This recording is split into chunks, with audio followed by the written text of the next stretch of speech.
En cuanto al aspecto político, tuvo un impacto complejo y debatido hasta el día de hoy, ya que políticamente rompió con dominios de élites terratenientes que concentraban la tierra y el poder.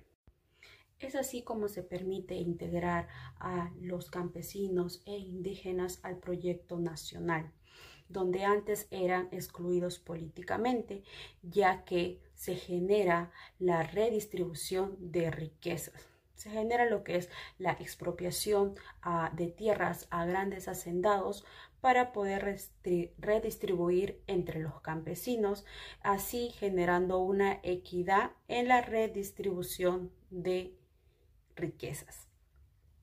Gracias a ello, varios campesinos por primera vez obtuvieron acceso a tierras, lo que generaría por lo menos un acceso o una mejora en su vida. La reforma agraria de 1969, impulsada por el gobierno de Juan Velasco Alvarado, permitió que miles de campesinos, especialmente indígenas, dejaran de ser considerados fuerza de trabajo para pasar a ser ciudadanos con derechos políticos, reconociendo su voz en los asuntos del Estado. Gracias a la nueva reforma se fomentó la organización campesina, donde se crearon organizaciones de autogestión llamadas cooperativas, que también funcionaban como espacios para la educación política y la participación social.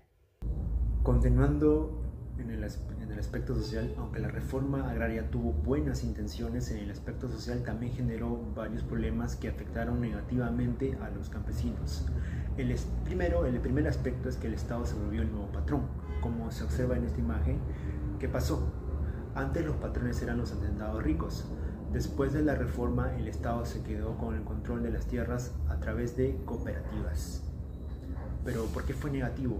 Porque los campesinos no se sentían que las tierras eran realmente suyas. Otro aspecto también es que no hubo gestión real. ¿Qué pasó? La idea era que los campesinos se organizaran y gestionaran la tierra juntos, pero en realidad eran otros los que tomaban decisiones por ellos. ¿Pero por qué fue negativo? Porque no se sentían parte del proyecto, solo ejecutaban órdenes. Otro aspecto también es conflictos internos y tomas de tierra. ¿Qué pasó? Como los campesinos no estaban conformes con las cooperativas, ellos mismos tomaron las tierras y las dividieron entre ellos. ¿Pero por qué fue negativo? Esto generó división entre comunidades, también peleas y también generó desorden.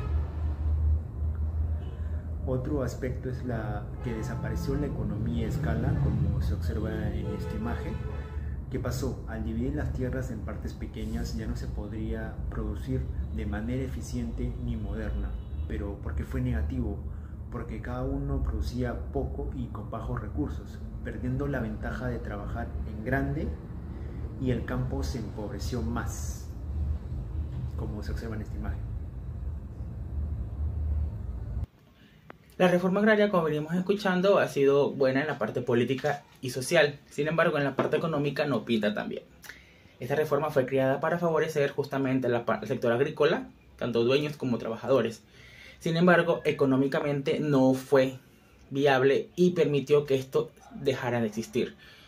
Paralelamente, se expropiaron más del 50% de estos terrenos agrícolas, llevando al país a una deuda pública y externa sobrepasando los 2 millones de dólares.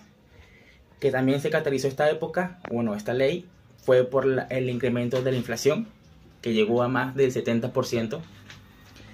La deuda pública se incrementó exponencialmente, llegando casi al 50% de PBI.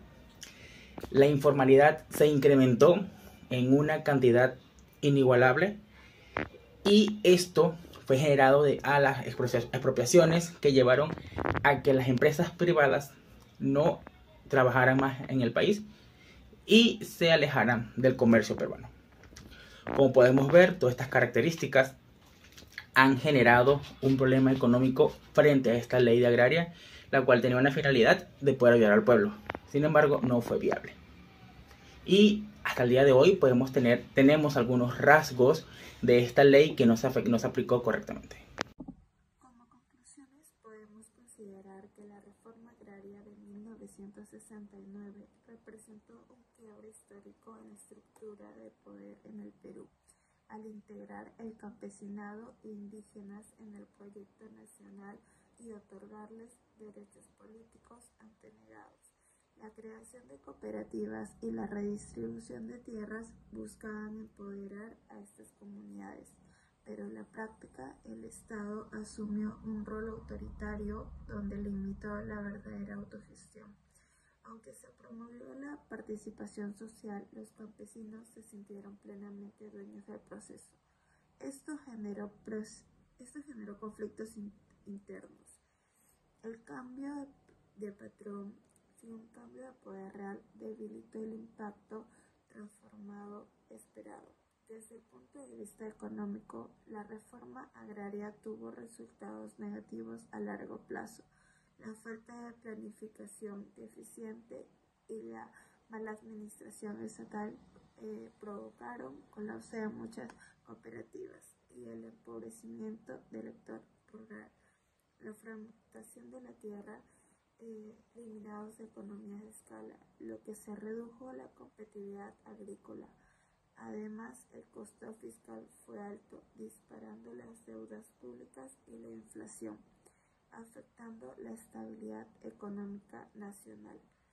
Así, pese a sus buenas intenciones, la reforma terminó siendo económicamente insostenible para el país.